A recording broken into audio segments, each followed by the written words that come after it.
How are my boobies? Are they nice? They're amazing. Love them. Okay, let's do it. Welcome to Umaversity Talks. I'm Sarah. And I'm Bowi. And here we dive into the real shit that women go through that they never dare to teach you in school. No sugarcoating, no filters. Just two women having the raw, funny, and brutally honest conversations we all need. Let's go. So maybe let's introduce ourselves. Who are we? Yeah, well, you should start. Umaversity starts with you, so you should start. Okay, well, I'm the CEO and founder of Umaversity, and I'm also an artist and a keynote speaker and a multiple entrepreneur businesswoman, and also the author of Manifest Your Desires. So that's a little bit about me. A little bit. God, what can't you do? I'm Bowi, and I'm the founder of Lingerie Therapy, and Lingerie Therapy is a concept where I make a combination of NLP coaching and lingerie, and besides that I do a shit ton of other shit. But it also started there that I have become an ambassador for Umaversity at 2022, I think. Yeah, I think you came to one of our first events, right? Yeah, I came to one of your first events and I saw the movement and I thought it was an amazing movement and I really wanted to be part of it. And then we had the coffee, actually. Yeah, because you were like, I need to be part of this. Yeah. And I said, let's have a coffee. Yeah. I saw the dedication that you have for women and their health and their mental, body, sexual health. And also, of course, that you're doing lingerie therapy. And I thought that's so cool. And so you quickly became an ambassador. Yeah, it really helped me as well because I was still I am, but in that time, mentally, I was really going through it. I was not in the best place you could imagine. So for me to actually come to a place as Umaversity is, it really helped me to heal myself and actually learn about the love and energy and support that you can get from women, actually, and how they can help you move further on in life. So yeah, how can you not love it? That makes me so happy because that's literally why I started Umaversity, for women to heal and to educate themselves. Yeah. We have more than 100 experts. So it's just so fun, and it's been the most fun mission and an adventure of my life, I must say. Yeah. It started with my music as an artist, like just making female empowering music and also about female sexuality. I have a song, Juicy. It's like an ode to the female orgasm where I'm like naked in the music video. And that was for me already like, oh, how can I heal myself with sexuality? And from there, the ball started rolling and women were asking me questions. And I thought, okay, I need to do something with this. Yeah, exactly. And when we had that coffee, I just felt like, okay, there's this light in you and you have so much to give and so many talents. And we know each other now for two years almost. Yeah, almost 2 years. And it feels so much longer though. I know. And we've been vibing. We've been doing a lot of cool projects. We had a lingerie therapy night. Yeah, still very thankful for that night though. Still, thank you so much for the opportunity. It was, of course, yeah, amazing. The energy was so high. Oh my God, it was so cool. Amazing. Everybody was wearing lingerie and you were giving like an expert talk about it. And then we took pictures and it was so empowering. And we already started our Umaversity podcast, but we thought we want to also have a series where we can talk about real shit and like just laugh around, ask the questions that, you know, we never dare to ask. Yeah, so exactly. We have a lot of fun questions lined up today. Yeah, what I think it's so amazing is that you have the exact same thing, I think, as I experience in life, is that women always come to us with, or even men, it doesn't really matter, but people always come to us with the most sometimes outrageous questions because they just need someone to talk to about it, which is, of course, the biggest compliment ever. But I think in those 2 years and really getting to know each other, we just really decided like, all right, we have to do something with this. Yeah, and I feel like there's so much more more things gonna happen in the future, and this is a really beautiful beginning. So I hope you guys really, really like it because we love it, and we love just talking about shit. Even before, when we were like preparing the podcast, we spoke about so many topics regarding our bodies. So we're definitely going to talk about that during the Umaversity talks as well. But yeah, that's kind of how we started. And this Umaversity talk is really just meant as ask your questions and we will talk about them. We're also going to share our own stories that are just raw and honest. And this is a place where there's no shame, no judgment. Literally the feeling of two best friends sitting at a dinner table after a fun night out and just talk about the most outrageous shit that there is out there. Because it's part of being a woman as well. I feel like we can take the nasty feel of the veil, right? Of that's on there on feminism, like the stains that they're on, like it's always so serious and it's always so negative. And I would like to take the power back and just make it something that can be really fun and nice to listen to as well. So yeah, I mean, I really believe that feminism and how I'm a feminist, for instance. Yeah, that's a very interesting question. Like, what kind of feminist are you? But the feminist that I am is that I focus solely on empowering women and our rights of our bodies, and not hating towards other people or being angry. I think feminism is really about finding the love for yourself and for women around you, and that should be the focus, and not hating men or other genders or other cultures or religion or whatever. Of course, there's a lot of sadness and anger that has happened, but if you really want to elevate the rights of women and elevate and empower each other, that's what I think you should really focus on: love and just listening and understanding and bringing people together. To be very honest though, if I wouldn't even say I'm the biggest fan of the word feminism. I would never say out loud that I'm a feminist or something. Like I'm everything and all at once. That's how I feel. I don't really feel like I'm this one thing, or I am a feminist. I'm just someone who highly believes in be and let be, but also a high believer that there is not a good or wrong. Just things are the way they are. And if there needs any change and it's important, then we can make the change. But I don't know, I just think it's so close. It's like a little box, this little feminism box. And I'm like, it's not as important to me, the title, to be very honest. The funny thing is, like, I even believe that, for instance, men can be feminists. Yes. Put in my affirmations, I want a partner that is a feminist, because I don't want to have to fight in my relationship for my own rights. Oh, yes. I want to have a partner that is that understands, okay, that time of the month, I will support you, or all of the other hormonal shit I'm going through, having PCOS, or, just also sexually, and also just seeing that in the world, this is a man's world.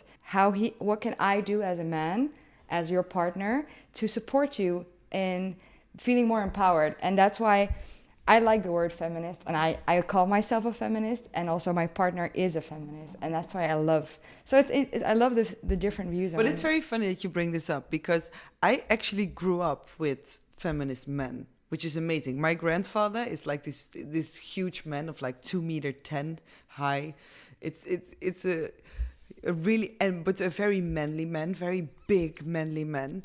But he was the biggest feminist ever. I loved it. My own dad, he really shows what it's like to have a man around that understands women and that treats them well. And indeed, you don't have to fight for your right, and you can be everything that you want to be. Which is amazing to grow up around with, actually. And I remember this one time, it was really funny. My grandfather would always look for little moments that he could just like be one-on-one with me. And then he would give me a little life lesson about life, but sometimes also about being a woman. And I remember I was around like 15, 16. We were like, everybody walked off. We were just together. He would be like, "Psst, Bo, come here." I was like, "Yeah." And then he would be like, "Listen, you're the boss, huh? Don't forget that. You're the boss. You're the boss about yourself." And I was like, "Okay, Grandpa, yeah, I understand. I understand." And then he was like, "No, I'm very serious. You can be whatever you want to be. And you can also date whoever you want to date. You can have multiple boyfriends." And then he would stop himself, because then he would realize how close-minded he was at that time. And he would say like, "Or girlfriends." And it was so funny, actually, but also very thankful to grow up around men who That's incredible. act and remind you of these things. So yeah, yes, I grew up around feminists, actually. That's very interesting. I had none of that at all. Like, no, because I'm also from a Surinamese culture, and there's like Indian, which is in there, also West African, and then my Dutch side is very Catholic, conservative. Oh. And so I didn't get any of that feminism, but somehow my parents raised two daughters that are super like empowered in themselves, you know? But even though like my grandma and my mom, like they had a lot of restrictions put onto them, so it was hard for them to really feel empowered like that. But thankfully I got the freedom and I got the voice to be able to start a whole movement, right? To empower more women. And the funny thing is actually a lot of feminist men that I know are actually very masculine. Yeah. And I think they're in their masculine energy that they are not afraid to be in their feminine power and the feminine energy while being in their masculine. And I think that's really very nice because, for instance, with my partner, he's so masculine that I can be my feminine energy. Mm-hmm. Yeah. But we also switch if it's possible. But there's like this default. He's masculine energy, I'm feminine energy, and I can just flow because in this world, sometimes I just need to do I have to have so much masculine energy to fight for my rights or fight for your little place, even. Yeah, right? yeah. Even at the table when you're at a company or if you're pitching something or wherever, you have to always fight for your place at a table where there's a lot of men, a lot of people that are not of color, and for instance, in my case. So it's so nice that I can relax in my relationship and be in my feminine, be in flow and just be taken care of, but at the same time also have my own shit together. Yeah, exactly. And do it all indeed from a state of love and trust, because we're not going to get anywhere with hate or frustration or whatsoever, because then you will always be put in this box as the frustrated, angry feminist woman. Yeah, exactly. And it's so easy to get that label, right? If I could summarize what we're saying, like feminism is great if you focus on love and empowerment, but if you focus on hating certain people that have hurt you, then feminist gets wrongly used as a tool to actually fight for something that is absolutely really important. But also, if you look at the core values of this Umaversity talks, I think it's also nice to see feminism as something raw, as something brutally honest, as something that's really funny sometimes. Like we owe so much to all the women before that had to fight in a certain way to get us here. And there's still a fucking long way to go because, I mean, not every woman is still empowered in her sexuality. A lot of women don't even know that they have a vulva. There's still not equal. Even, yeah, a clitoris, this beautiful clitoris right here. And a lot of women don't even have equal pleasure or whatever. I can just go on for days, but that's why we're here. Yeah, we're here to even the score out, right? So absolutely. It starts with education, right? So we're talking about the real shit women go through that they never dared to teach you in school. Yeah. So what was something that you would have wished they had taught you in school about being a woman? Honestly, it's the same answer I keep coming back to. And it's, for me, really the amount of responsibility womanhood takes.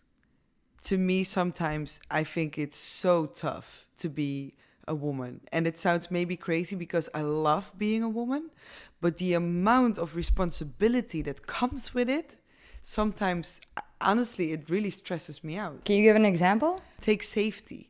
And safety in the whole broad spectrum. Safety of physically being safe, safety of becoming pregnant and saving yourself or protecting yourself for pregnancy, abortion, the decisions that we sometimes have to make, the healing energy that we have, that we provide to others, and then we heal someone else and we get left behind. The amount of responsibility with children, with being there emotionally for a lot of people, but also being very considerate about the way that you behave yourself, that you have to make it in school, you have to be a career woman, but not too much because, you know, like, there is so incredibly much responsibility with being a woman. Yeah. It sometimes For terrifies real. me. I wish I would have learned about things like these are the phases of your cycle. This is what your cycle looks like. If your cycle isn't like this, you should go to the doctor because you probably have this and this hormonal imbalance.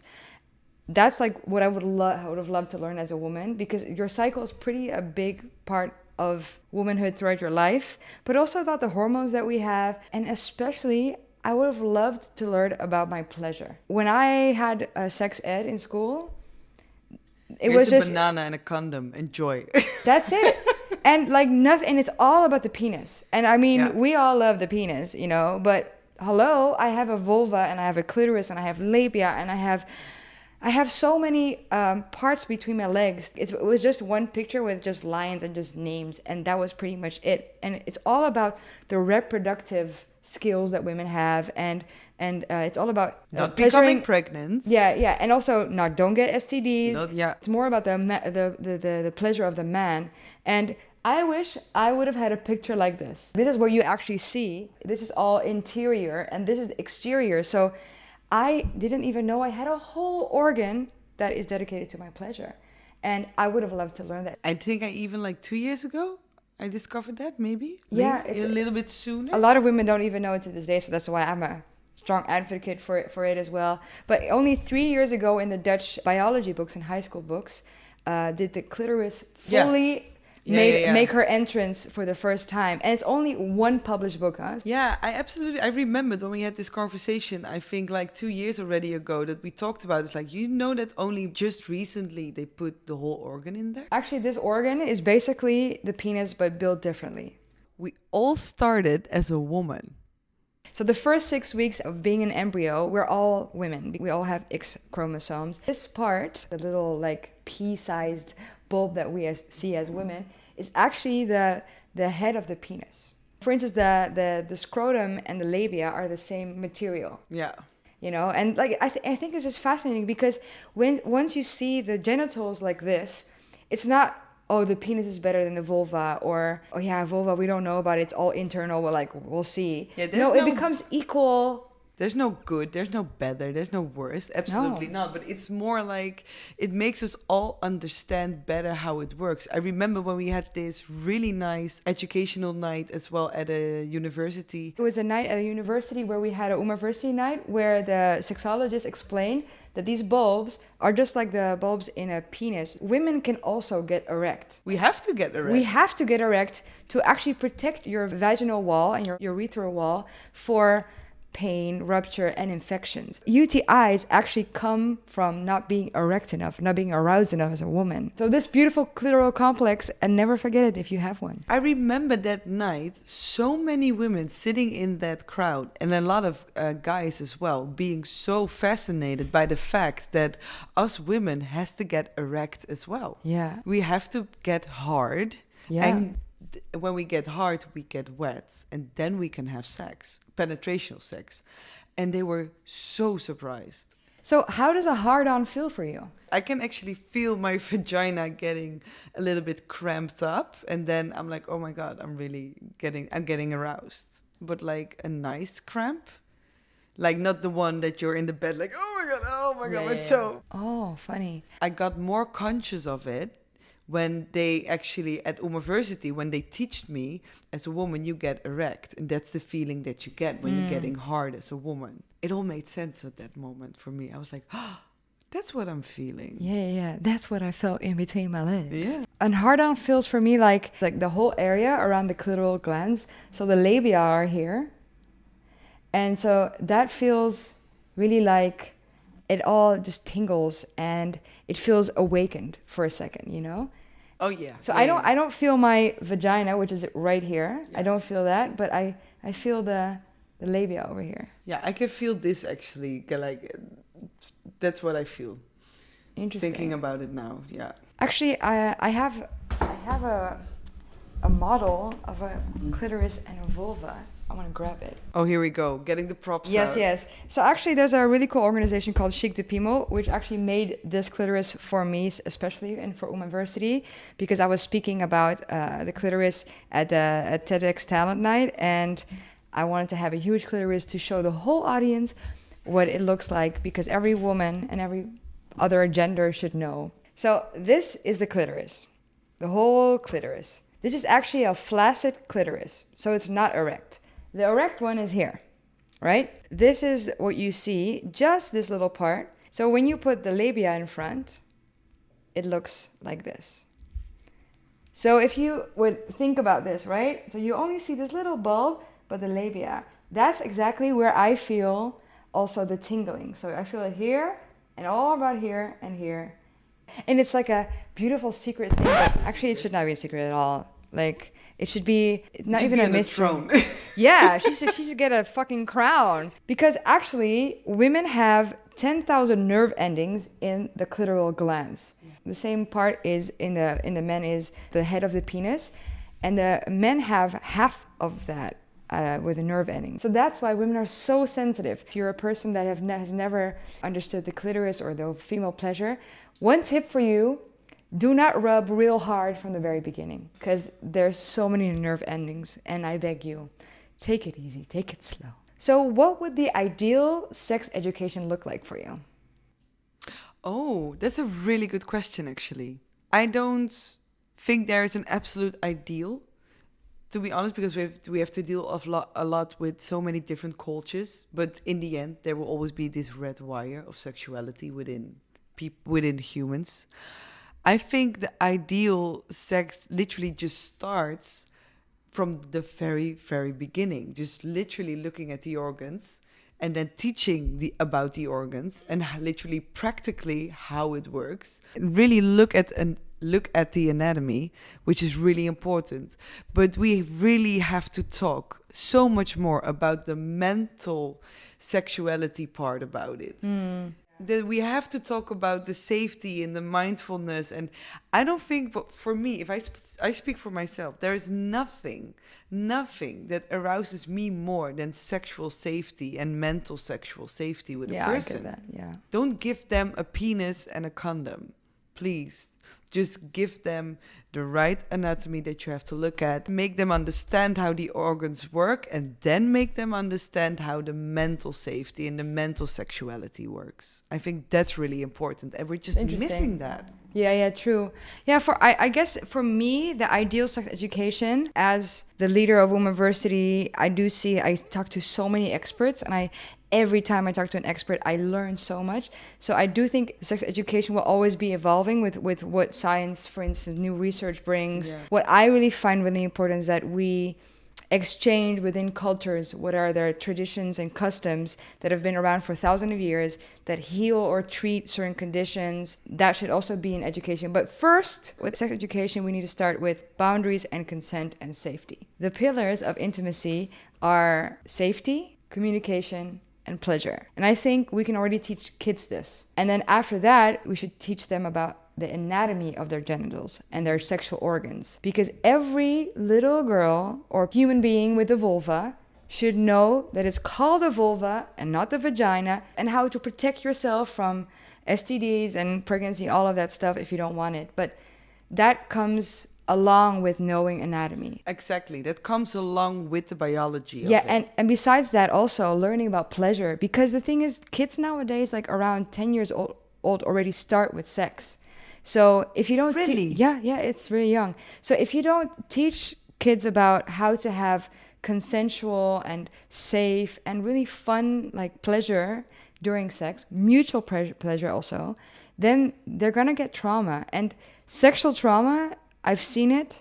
It's the deepest trauma, one of the deepest trauma that you can have, because it's so part of your body. And for instance, I know that the vagina and the vulva has muscle memory. Everything has muscle memory. Yeah, the body keeps the score with everything. Exactly. But especially what I've learned is that the vagina and vulva has muscle memory. So imagine, having to go through sexual trauma inflicted by other people, or not wanting something or not knowing about something. And if we just had that extra education, it could maybe help you prevent something, or at least be informed about, hey, this is not right, so I should speak up, So that's what sex education should look like, in my opinion. And maybe I'll, maybe in a few years I'll add some more things, but boundaries and consent, pleasure and anatomy, and then protective resources like STDs, condoms, and... They will come along a way, absolutely. Birth control. And also, actually, they should also teach natural birth control.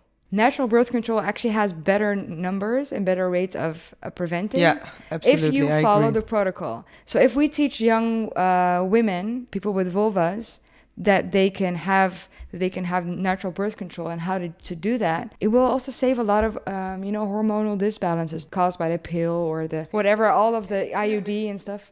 You get so sick of it.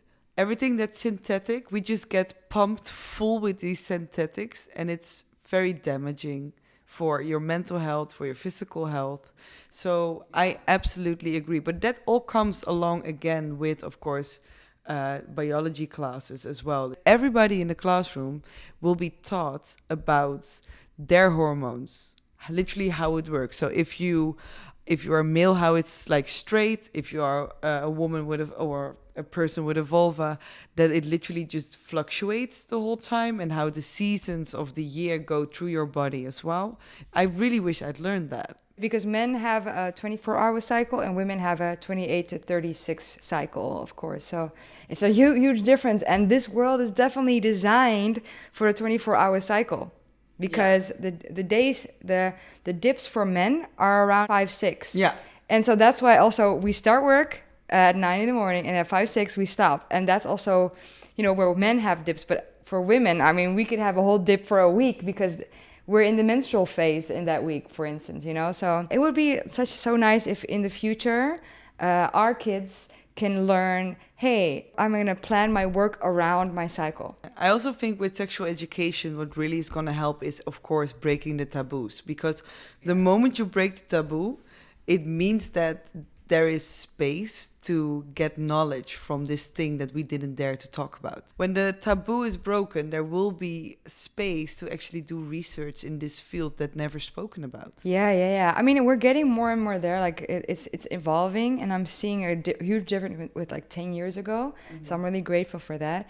And as long as we push the agenda of breaking taboos, and the number one step to break taboos is literally just be brave enough to talk about it. And for me, as the CEO of Umaversity, is literally making a space where you can talk about taboos. Yes. And then finding people that are brave enough to talk about it.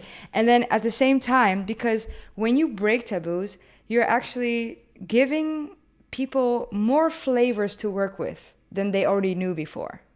You know what I mean? Absolutely. So let's cook. My job and my mission is to give, especially women, as many flavors as they can, so they in their kitchen, many ingredients as they can, so they can really cook the best soup or the best dish every day with their bodies and sexuality every day, instead of thinking, oh, these are just the flavors I have and this is what I have to make something with. Yeah, absolutely. There is way more out there for you. It's just we have to learn about it. So we're gonna cook. Let's do it. Let's cook it up. Woo! So, my loves, if we made you think, feel seen, or even laugh, we really need your help. By hitting like and subscribing to this channel, and even sharing this video, you are helping us to reach more women and break the taboos. Your support isn't just a click, it's a statement. And don't stop there. Join our badass community of women and experts, where you learn all about body and sexuality. And you can find that all in the link here below, because together we can learn, grow, and heal each other. Until next time, Umas!